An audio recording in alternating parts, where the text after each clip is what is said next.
तो दोस्तों आज डेट है 13 सितंबर और आज हम 13 सितंबर से संबंधित इम्पोर्टेंट करंट अफेयर्स के बारे में बात करेंगे जो आपके भारत में आयोजित सभी प्रत्येक परीक्षाओं के लिए महत्वपूर्ण होंगे। इसलिए वीडियो में अंत तक बने रहे। तो चलो वीडियो को शुरू करते हैं।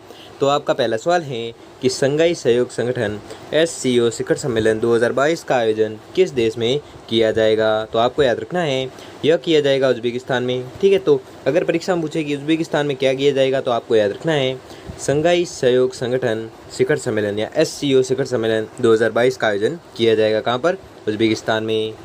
इसकी व्याख्या है कि शंघाई सहयोग संगठन SCO के शीर्ष नेताओं का 2022 का वार्षिक शिखर सम्मेलन 15-16 सितंबर 2022 को आयोजित किया जाएगा। और कहाँ पर किया जाएगा? समरकंद उज्बेकिस्तान में आयोजित किया जाएगा। ठीक है, और उज्बेकिस्तान ने 17 सितंबर 2021 को ताजिकिस्तान से संगठन की अध्यक्षता संभाली और प्रधानमंत्री नरेंद्र मोदी भी शिखर सम्मेलन के लिए उज्बेकिस्तान का दौरा करेंगे और जहां भविष्य में बहुपक्षीय सहयोग पर चर्चा की जाएगी।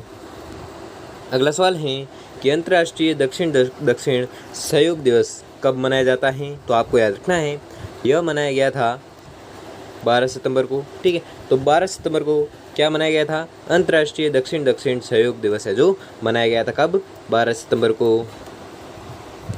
और इसकी व्याख्या है कि प्रतिवर्ष 12 सितंबर को दक्षिण सहयोग के लिए अंतर्राष्ट्रीय दिवस मनाया जाता है और यह दिवस वैश्विक दक्षिण में लोगों और देशों के बीच सहयोग के महत्व को बढ़ावा देने के लिए मनाया जाता है। और दक्षिण सहयोग के लिए अंतर्राष्ट्रीय दिवस का उद्देश्य दक्षिणी क्षेत्र में सामाजिक, आर्थिक और राजनीतिक विकास पर जागरूकता फैलाना है।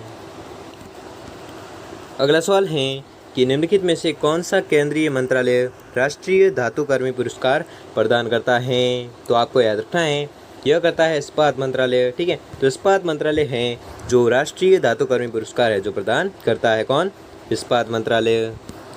और इसकी व्याख्या है कि राष्ट्रीय धातुकर्मी पुरस्कार की मेजबानी इस्पात मंत्रालय द्वारा प्रदान किया जाता है और इसकी स्थापना वर्ष है 1962 और तत्कालीन इस्पात और खान मंत्रालय द्वारा धातुकर्म क्षेत्र में धातुकर्मी के उत्कृष्ट योगदान को पहचानने और सम्मानित करने के लिए की गई थी, जिसमें संचालन, अनुसंधान, डिज़ाइन, शिक्षा, ऊर्जा संरक्षण और अपशिष्ट प्रबंध शामिल हैं।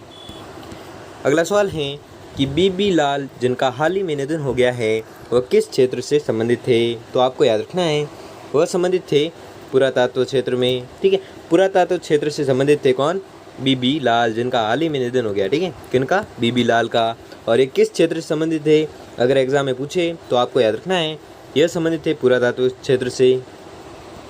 और इनकी व्याख्या है कि BB लाल एक भारतीय लेखक और एक पुरातत्वविद थे और वह 1986 से 1972 तक भारतीय पुरातत्व सर्वेक्षण के महानिदेशक थे और उन्होंने भारतीय उन्नत अध्ययन संस्थान शिमला के निदेशक के रूप में कार्य किया और BB लाल ने यूनेस्को की विभिन्न समितियों में भी कार्य किया था। अगला सवाल है कि भारत के सबसे लंबे रबर बांध का उद्घाटन किस राज्य में किया गया है। तो आपको याद रखना है यह किया गया है बिहार में। ठीक है, तो बिहार में क्या किया गया है? भारत के सबसे लंबे रबर बांध का उद्घाटन किया गया है। कहाँ पर? तो बिहार में किया गया है। ठीक है, और इसकी व्याख्या है कि बिहार के मुख्यमंत्री नीतीश कुमार ने पूर्वजों को श्रद्धांजलि देने के लिए पितृपक्ष मेले के दौरान आने वाले अंगूतकों की सुविधा के लिए फाल्गु नदी पर देश के सबसे लंबे रबर बांध गयाजी बांध और स्टील फुट ओवर ब्रिज का उद्घाटन किया है और इसके बनने से नदी में वर्ष भर पानी रहेगा जिससे अधिक तीर्थयात्री यहाँ आएंगे। अगला सवाल है कि भारत में विश्व डेयरी शिखर सम्मेलन कितने वर्षों के बाद आयोजित किया जा रहा है। तो आपको याद रखना है यह किया जा रहा है 48 वर्षों के बाद। ठीक है, तो 48 वर्षों के बाद क्या आयोजित किया जा रहा है। तो आपको याद रखना है यह किया जा रहा है भारत में विश्व डेयरी शिखर सम्मेलन का आयोजन कितने वर्षों के बाद किया जा रहा है। तो आपको याद रखना है यह किया जा रहा है 48 वर्षों के बाद।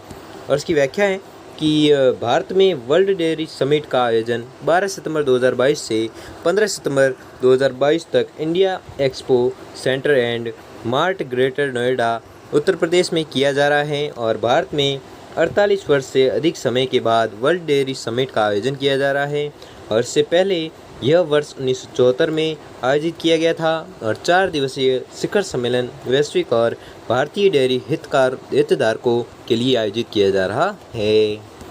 और आज का अगला और अंतिम सवाल है कि क्रिकेट एशिया कप 2022 का खिताब किस देश ने जीता है? तो आपको याद रखना है, यह जीता है श्रीलंका ने। ठीक है, तो श्रीलंका ने क्या जीता है?